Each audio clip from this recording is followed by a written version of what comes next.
Normally একটা ছবি post করছি, সেটা নিচেও মানে ৫টা পজিটিভ হলে ১০ থেকে ১৫টাই হচ্ছে নেগেটিভ। এই যে বুলিংগুলো হয় তখন একটা মা হিসেবেও যেরকম আমি বিব্রতিকর অবস্থায় পড়ি, মেয়ে হিসেবেও আমি পড়ি। যেটা সামাজিক যোগাযোগ মাধ্যমে প্রকাশিত হলে কারো সম্মানহানি ঘটে, এই ধরনের ছবি কোনো পেজে আপলোড করা এটা একটা দণ্ডবিধিত অপরাধ। আমি নিজেও এটা থেকে বুলিংয়ের শিকার হয়েছি, বিভিন্ন কথার সম্মুখীন হয়েছি যে কেন পোস্ট করলো বা কিছু। আমরা আসলে মুখে বলি যে আমরা ডিজিটালি আগিয়ে গেছি, কিন্তু মেয়ে হিসেবে মানে আমরা যখন সোশ্যাল মিডিয়া ইউজ করি তখন আমাদেরকে অনেক সতর্ক হতে হয়। কারণ আমরা একটু অসতর্কভাবে যদি কোনো কিছু পোস্ট করি, একটা সিম্পল পোস্টও যদি আমরা করি, সেখানে দেখবেন যে অনেক নেগেটিভ, মানে পজিটিভভাবে আমাদেরকে যতটা না আগায়, নেগেটিভভাবে ততটা পিছায় দেয়। জীবন অবাক না করলে কে করবে? 28% মিল্ক ফ্যাটের অবাক করার সাথে ফ্রেশ মিল্ক পাউডার। জীবন অবাক করুক প্রতিদিন।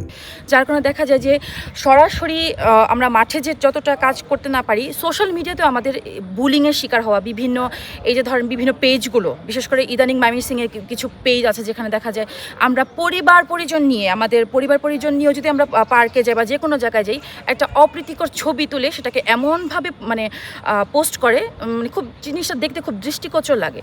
তো এই জিনিসগুলো আমার মনে হয় যে প্রশাসনকে একটু দেখা উচিত, এবং হচ্ছে আমাদের মেয়েদের ক্ষেত্রে দেখা যায় যে আমরা খুব নর্মালি একটা ছবি পোস্ট করছি, সেটা নিচেও মানে ৫টা পজিটিভ হলে ১০ থেকে ১৫টাই হচ্ছে নেগেটিভ। কোনো কারণ নেই, মানে এমন না যে কোনো খারাপ কিছু বা কোনো কিছু। নর্মালি আমার একটা বাচ্চা আছে, আমি আমার বাচ্চাকে নিয়ে বিভিন্ন ধরনের পোস্ট করি, তার বড় হওয়া বা তার এন্টারটেনমেন্টের জায়গাগুলো। তো সেখানেও দেখেন যে আমি কিছুদিন আগে একটা জিনিস পোস্ট করেছি, সেখানে মানে আমার ভালো দিকটাকে তারা দেখে নাই, তারা দেখেছে নেগেটিভ, মানে নেগেটিভ খোঁজার ট্রাই করেছে যে কেন এরকম, কেন বা মা হিসেবে এটা কেন, ডিজিটাল যুগের মায়েরা ডিজিটাল হবে, তাদের সন্তানরা কীরকম হবে। তো এই যে বুলিংগুলো হয় তখন একটা মা হিসেবেও যেরকম আমি একটু বিব্রতিকর অবস্থায় পড়ি, প্লাস হচ্ছে মেয়ে হিসেবেও আমি পড়ি। ময়মনসিংহের মধ্যে কিছু কিছু গ্রুপ আছে, যেমন হচ্ছে ময়মনসিংহ সমগ্র, সার্কাজম, আরও কিছু গ্রুপ। আমি সবসময় চেষ্টা করি ওগুলোকে ইগনোর করে চলার।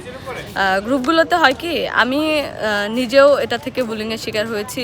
এছাড়াও দেখা যায় যে অনেকেই আছে ময়মনসিংহের মধ্যে যাদেরকে নিয়ে তারা কন্টিনিউ পোস্ট ভিডিও ছাড়ার মাধ্যমে তাদের পেজটাকে রানিং রাখতেছে বা তারা একটা ভিউ ব্যবসা করতেছে। হ্যাঁ, আমি ছাড়াও অনেক মেয়ের এরকম আছে যারা হয়তো বা বিষয়গুলা ফেস করতেছে কিন্তু এটার কোনো প্রতিবাদ করতে পারতেছে না।